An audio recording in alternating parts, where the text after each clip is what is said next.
সুপ্রিয় দর্শক, আসসালামু আলাইকুম। সবাইকে স্বাগতম জানাচ্ছি আজকের গুরুত্বপূর্ণ সংবাদে।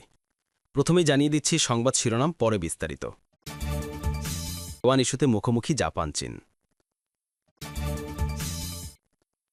শুনছিলেন সংবাদ শিরোনাম, এখন বিস্তারিত।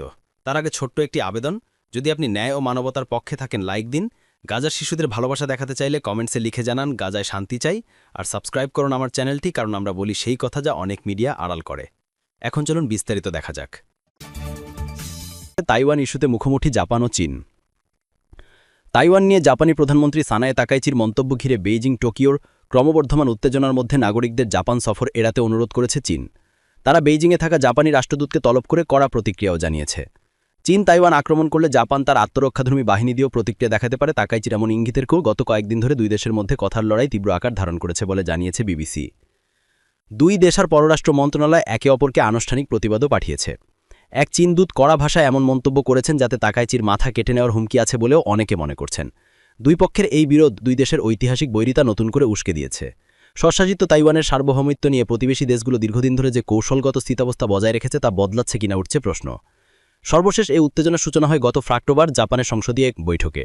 সেখানে বিরোধী দলের এক আইন প্রতিনিধি তাকাইচির করছে তাইওয়ানের আশেপাশে এমন কোন পরিস্থিতি জাপানের টিকে থাকার জন্য হুমকি হিসাবে বিবেচিত হবে। তার জানতে চাই, তাকাইচি বলেন, যদি যুদ্ধজাহাজ থাকে এবং যদি বল প্রয়োগ করা হয়, তাহলে আপনি যেটাই ভাবেন না কেন এটাকে টিকে থাকার ধরনের পরিস্থিতি ধরা দিতে পারে। জাপানের 2015 সালের নিরাপত্তা আইনে টিকে থাকার জন্য হুমকি এমন এক আইনি ভাষা যে বোঝায় মিত্রদের উপর এমন আসত্ব আক্রমণ যা জাপানের অস্তিত্বের জন্য হুমকি স্বরূপ। এমন পরিস্থিতিতে হুমকি মোকাবেলায় জাপানের আত্মরক্ষা বাহিনীকে নামানো যেতে পারে। তাৎক্ষণিকভাবে তাকাইচির মন্তব্যে ক্ষিপ্ত প্রতিক্রিয়া জানায় বেইজিং। চীনের পররাষ্ট্র মন্ত্রণালয় জাপানের প্রধানমন্ত্রীর মন্তব্যকে চরম আপত্তিকর আখ্যা দেয়। জাপানের ওসাকা শহরের চীন কনসুল জেনারেল শুয়েজিয়ান গত শনিবার এক্সে তাকাইচির পার্লামেন্টে দেওয়া ভক্তজন সংবাদ শেয়ার করেন। সঙ্গে জুড়ে দেন নিজের মন্তব্য, যে নোংরা মাথায় হস্তক্ষেপ করতে চায় তা অবশ্যই কেটে ফেলতে হবে।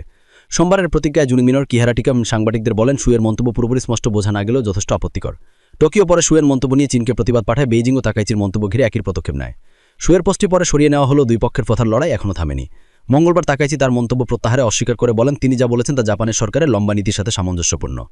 পরে বৃহস্পতিবার চীনের পররাষ্ট্র মন্ত্রণালয় এক্সে জাপানি ও ইংরেজিতে দেওয়া পোস্টে জাপান খেলাগুন নিয়ে খেলা বন্ধ করতে বলে।